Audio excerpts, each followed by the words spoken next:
Selamlar. Umarım sağlığınız sıhhatiniz yerindedir arkadaşlar. Şu anda Shiba gerçek anlamda mükemmel bir şekilde yakım oluyor. Olmaya devam ediyor. Bu haberden bahsedeceğiz. 100 milyonluk arkadaşlar bir yakım olmuş. Bu yakımlar devamlı bir şekilde geldikten sonra dostlarım neler olacak diyerekten zaten Binance da gösteriyor. Şu anda Fed'in kararı olumlu sonuçlandı. Bu çok güzel bir şey. Ve bunun üzerine dostlarım bütün altcoin'ler yükseliyor. Ama bizim Shiba Coin'imiz neden yükselmedi diye soracak olursanız şöyle bir şeyden bahsetmek istiyorum.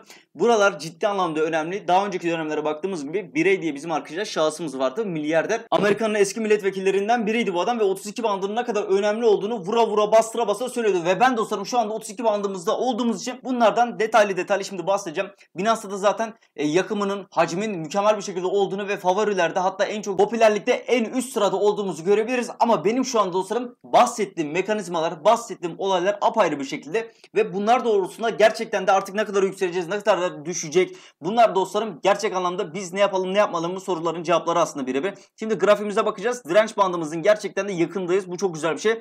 Ve iki arada bir derideyiz şu anda. Bunlardan apayrı bir şekilde bahsedeceğim. Ama şu anda en önemlisi piyasa değerimiz ve önümüzdekiler kimlerdir? Bu içerideki oyuncular kimler en azından bunları bilmek bizim için ciddi anlamda önemli. Şu anda piyasa değerimizin dostlarım 18 milyar dolar olduğunu görebiliriz ki bu bizim için çok güzel bir şey. Niye güzel bir şey diye soracak olursanız şu anda zaten önümüzde dostlarım bakın. Shiba Coin'in önünde Luna var, Doge var, Avax var. Yani şu anda piyasa değerinin önünde 24 olması neden önemli diye soracak olursanız dostlarım önümüzde şu anda yakım haberleri var. Bunlar bir nevi arz talep meselesi, yani bu kadar arzın bu kadar talebe doğru yönelmesi anlamına geliyor. Bu yakım haberleri, bu ilgi talep, bu haber başlıkları devamlı şekilde geldiği sürece bu kadar arz, bu kadar insan hala kayacak ve ne olacak dostlarım tekrardan bu piyasa değerine piyasa değeri artık eklenecek ki güzel bir yükselim işimiz olacak. Her zaman dediğim gibi bu fiyata bakmayın. Bu fiyat gerçekten de bir gün yükselecek ama bu altyapısında neler dönüyor, yeni projeler nelerdir? Bu dolaşımdaki arzımız nasıl böyle yanacak? Gerçekten de bu şekilde mi böyle kalacak devamlı diye soracak olursanız dostlarım her zaman buradan eritilen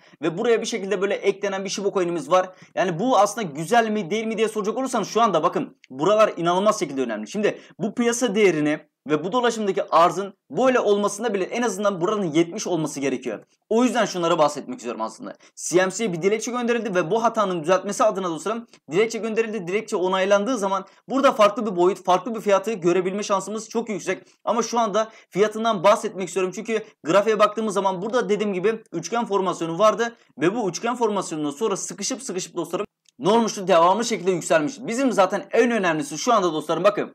Birinci direnç bandımızın 35 bandı olduğunu unutmayalım. Şu anda zaten direnç bandına yakın ve 34-10 seviyelerinde geziniyor. İkinci en önemli dostlarım direnç bandımızın da 38 bandı olduğunu unutmayalım. Ondan sonra dostlarım bakın şurası neresi bakın her zaman olduğu gibi bakın daha önceki dönemlere bakalım ki nedir ne değildir dostlarım. Onlara bak bunun zaten buraya koymamın amacı bambaşka adet arttırmayla yönelik artık bugün her şeyi konuşuyoruz. Bugün kesin noktayı vuracağız ama en önemlisi dostlarım artık fiyatına bakalım ki izin verin ki dostlarım geçenki dönemlerde neler yaşandı bakın. Shiba Coin'imiz her zaman bir dinlenme süreci var. Bakın burası en önemlisi aslında. Şimdi bu grafiği, bu tabloyu bizim dostlarım bir aldıysak bu tabloyu bizim için bilmemiz daha önemli diyerekten söylemek istiyorum. Çünkü nedir ne değildirin sorusu aslında bir coin'i aldıysak grafiğini böyle aylarca böyle takip etmek ve ben de aylarca takip ettiğim için dostlarım bunda hemfikirim ve bizim Shiba Coin'imiz dostlarım bakın mesela burada birinciyi atmış. Her zaman olduğu gibi birinciyi atmış ve tekrardan kendini burada deneyecek. Her zaman bir deneme süreci oluyor mesela şuralarda gördüğümüz gibi. Her zaman kendini deniyor. Bakın dostlarım 1, 2, 3, 4 her zaman kendini bir kere de olsa deniyor. Bakın güzel bir şekilde baskı yapıyor. RSI alım baskısı veriyor. Tekrardan oluyor. Güzel bir şekilde yükseliyor. Şu anda eminim ki hacmi güzel bir şekilde toparlayıp burada ne olacak dostlarım? Böyle artık buraya atacak. Buraya böyle vura dele artık buraya şey yapacak ama içeride çok fazla long açılıyor, çok fazla short açılıyor. Bunlar dostlarım popüler bir coin olduğu için böyle yapılması gerçekten normal. Biraz araştırdığımız zaman zaten olayın nasıl bir şekilde döndüğünü, nasıl bir şekilde büründüğünü artık anlayabiliriz ki ben de aylardır takip ettiğim için dostlarım şu anda fiyat tahminini kesin ve net bir şekilde cevap veririm diyerekten söylemek istiyorum. Şöyle baktığımız zaman zaten önceki dönemlerde de böyle gösteriyordu, böyle göstermeye devam ediyor. Şu an piyasa kendini tekrarlıyor. Önümüzde mesela ne var? 48 ile 49 bantları arasında, 50 bantları arasında gezinen bir Bitcoin var. En önemli bandının da 53.400 bandı olduğunu dostlarım defalarca vura artık bahsetmiştim. Ama şunlardan bahsetmek istiyorum. Gerçek anlamda buralar çok önemli. Şimdi desteklerden, dirençlerden bahsediyordum. En önceki dönemlerde de bahsediyordum ve bunlar artık böyle kıra geldi. O yüzden dostlarım artık 32 bandımızın ne kadar önemli olduğunu ve bu seyrinin devamlı şekilde geleceğini bahsetmiştim. Önceki dönemlerde de aynısını mesela bahsettiğim gibi dostlarım 32'den direktmen 35'e kadar sekecek. Aynı direnç bantlarında şu anda olduğunu görebiliriz ki ne oluyor mesela AT'yi böyle devamlı kırıyor ya o zaman arkadaşlar anlayamıyoruz. Ama ne oluyor mesela ATH seviyesinden yarısına kadar düşüyor. O zaman dostlarım anlıyoruz destek neresi, direnç neresi. Fraktalları dostlarım böyle devamlı şekilde attığı zaman fraktallardan zaten desteği, direncin de ne olduğunu anlayabiliriz ki bizim en önemli direnç bantlarımız burası. Şimdi seyrini böyle devamlı şekilde ilerletecek ama şunları söylemek istiyorum. Önümüzdeki girdiğimiz borsalarda dostlarım nasıl girdik? Robinhood'a nasıl girecek? Robinhood'un artık bizim için ne kadar önemli olmasa bile ne kadar önemli bir hale getirdiğimizi söylemek istiyorum. İlginin, talebin artık o kadar fazla insanlar üzerine çektik Robinhood diye. Robinhood'a girdiği zaman artık Robinhood bizi yükseltmese bile artık yükseleceğini zaten burada öngörüsünü bulabiliriz. Aynı şeyi nerede yaşadık diye soracak olursanız aynısını Kraken'de yaşadık arkadaşlar. Kraken 1 milyon dolarlık alım yapıldı. 1 milyon dolarlık artık böyle denizde kum gibi bir şey gerçek anlamda ama ne oldu? İlgi talep gerçek anlamda artık oraya yönlendirerekten söylemek istiyorum ama asıl önemli olan şey Robinhood gerçek anlamda dostlarım 31 milyonluk bir kullanıcısı var. %62'si dostlarım Dogecoin'i tutuyor ve şunları söylemek artık bizim için en önemlisi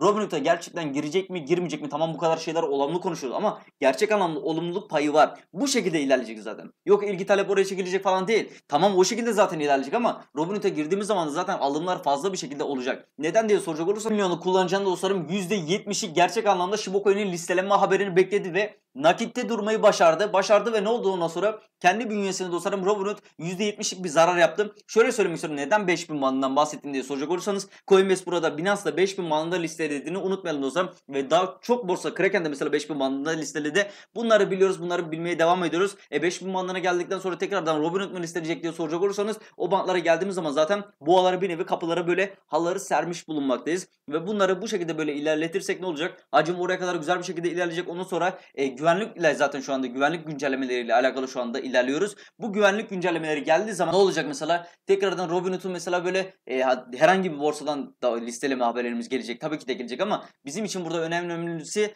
Robinhood olduğu için Robinhood'a biraz daha fazla böyle kapıları açma potansiyelimiz daha yüksek. Çünkü daha önceki dönemlerden 2-3 aylık bir dönemde dostlarım bir toplantı yapıldı. Bu toplantıda Shiba Coin'in listeleme haberi bakın. Shiba Coin yüklendi zaten. Yüklendi oraya sadece listelenme haberi bekliyordu.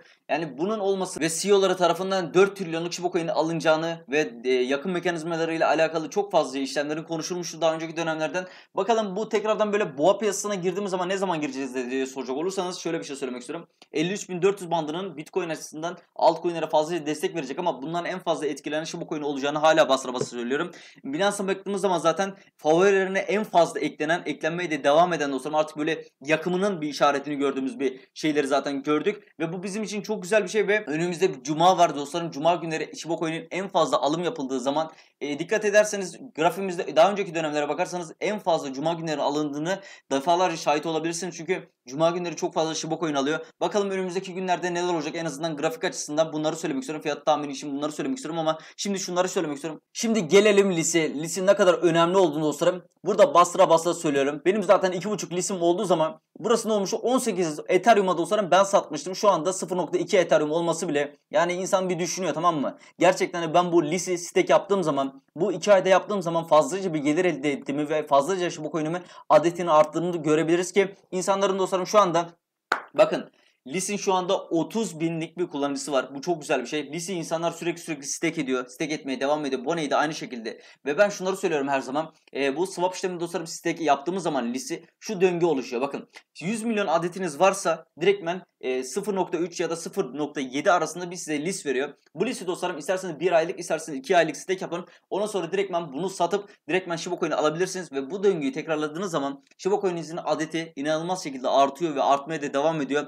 İnanın bu döngüden çıkmayacaksınız belki. Çünkü içeride bir nevi adam tutma mekanizması gibi bir şey. Yani bu bir entegre gibi bir şey. Çünkü şöyle baktığımız zaman bu döngü böyle adam tekrarladığı zaman adam içeriden çıkmaz. Ve bu projeye böyle inandığı zaman zaten adamın içeriden çıkası gelmiyor. Yani bu döngü ne zaman böyle bitecek? Bu ödüller çok fazla. Ne zaman acaba düşer mi diye soracak olursanız. Şimdi gerçek anlamda kimsenin söylemediği bir şey var. Ve bunu söylemek istiyorum. Artık böyle bastıra bastıra söylemek istiyorum.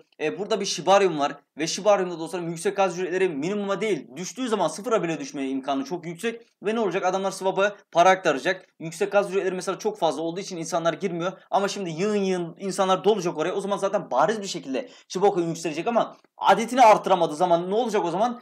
Adam aynı parayla aynı adetle duracak. O zaman şunları söylemek istiyorum. Şunları söylemek şu anda mantıklı. Madem gaz ücretleri şu anda yüksek, ödüller de yüksek. Madem gaz ücretlerini bir kere ödüyoruz ve yüksek ödüllerden yararlanıyoruz. Yani şunu Bu şekilde böyle yaparsak adetimiz daha çok yükselir ve ben üzerine bastırarak söylüyorum, çok fazla insan var şu anda mesela bunları anlatıyorum ya. Mesela benim yaptığım şeyi anlatıyorsun diyerekten söyleyebilir çok fazla insan, ama ben burada yeni yatırımcılara, yeni böyle gelen arkadaşlarımıza bahsediyorum. Çünkü biliyorum çok fazlaca böyle gelir elde ediliyor ama ben de zaten herkes yararlansın diyerekten bahsediyorum. Ama arkadaşlar şimdi her akşam bir canlı yayın yapıyoruz. Bu canlı yayında dostlarım Shiba yarın neler olacaktan diyerekten dostlarım Bitcoin'e bakıyoruz, Bitcoin dominansına bakıyoruz, indekse bakıyoruz ki bunlar da yine dostlarım Shiba yarın ne olacaktı diyerekten bahsediyoruz. Lütfen videoyu beğenmeyi ve kanala hala abone değilseniz abone olmayı unutmayın. Abone olduğunuz zaman dostlarım ilk bildirimlerden de siz yararlanabilirsiniz. Bildirimleri de açmayı unutmayın. Sizleri gerçekten çok seviyorum. Bir sonraki videoda, bir sonraki canlı yayında görüşmek üzere. Hoşçakalın.